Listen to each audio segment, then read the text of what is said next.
Hello दोस्तों, good morning, Ram Ram सभी को। स्वागत है आप सभी का यूपी वाली सुमन के ब्लॉग में। तो सबसे पहले मैं गई वॉशरूम में फ्रेश होने के बाद मैंने धुले पैर धुलने के बाद मैं गई बालकनी की तरफ घूमने। सुबह सुबह देखा कोई भी गली में नहीं था, मौसम बहुत अच्छा हो रहा था। फिर उसके बाद मैं आई अंदर, मैंने कहा मौसम तो अच्छा हो ही रहा है लेकिन काम करना है।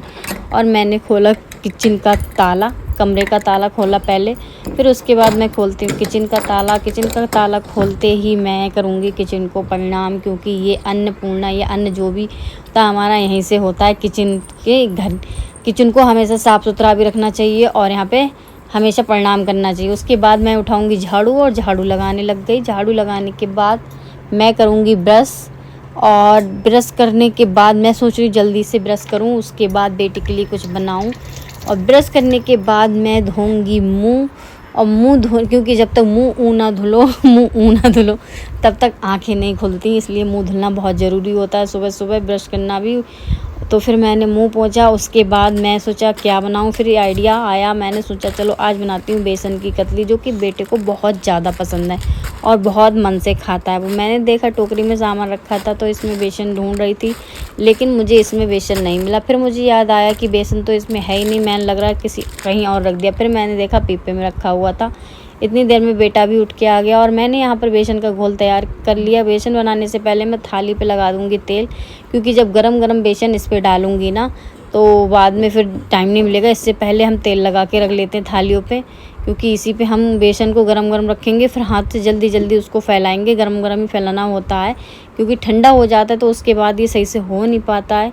तो ये देखिए मैं गरम गरम इसको थालियों पे फैला रही हूँ, और बहुत ज़्यादा गर्म है इसलिए हाथ में बहुत ज़्यादा गर्म भी लग रहा है, और मैं साथ में हाथ भी फूंकती जा रही हूँ। और गरम गरम ही करना पड़ता है, इसको फैलाना पड़ता है, क्योंकि ठंडा हो जाता है तो ये टाइट हो जाता है तो फैलता नहीं है, इसलिए गरम गरम फैला रही हूँ। और फिर बेटे को ये बहुत ज़्यादा पसंद है, कह रहा मम्मा आज तो मेरी पसंद की चीज़ बन रही है। मैंने कहा हाँ, उसको बेसन की सब्ज़ी बहुत ज़्यादा पसंद है। मैं उसके लिए मसाले में फ्राई कर देती हूँ, जब तक ये ठंडा होगा तब तक मैं इसका मसाला रेडी कर लेती हूँ। और मसाला भी रेडी हो गया, मेरा आटा भी गूंद गया, इधर मैंने इसकी कतली भी बना ली और बेटा भी रेडी हो चुका। इतने में उठ गई मेरी बेटी, और बेटी को भाई लेके बैठ गया बेड पर, और बेटी को मैंने दिया नाश्ता। नाश्ते में दिया पराठा और बेसन की कतली और चाय बिस्किट। बेटा खाने बैठ गया और इधर मेरा टिफ़िन भी पैक हो गया। और टिफ़िन पैक करने के बाद थोड़ा सा बेसन मैंने निकाल के रख दिया पतिदेव के लिए, क्योंकि वो भी चाय के साथ खा लेते हैं। इधर बेटा कर रहा है नाश्ता और साथ में लेटी उनकी बहना।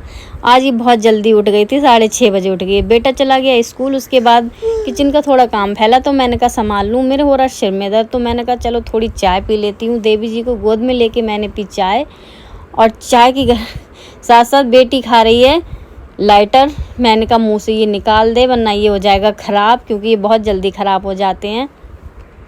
और मैंने चाय पी गरम गरम, क्योंकि सिर में बहुत ज़्यादा दर्द हो रहा था। मैंने कहा ब्रश कर ही लिया तो क्यों ना चाय पीऊँ। उसके बाद मेरे सारे काम करे और पतिदेव जा रहे ड्यूटी, और मेरी बेटी अपने पापा को जैसे ही देखती है कि वो कपड़े पहनने हैं वो बिल्कुल उनको छोड़ती नहीं है और उनके पीछे पीछे भागने लगती है और गोद में चढ़ जाती है। इसको पता चल जाता है कि पापा अब कपड़े पहनने हैं तो ये ड्यूटी जा रहे हैं, इनके ड्यूटी जाने का टाइम हो गया है।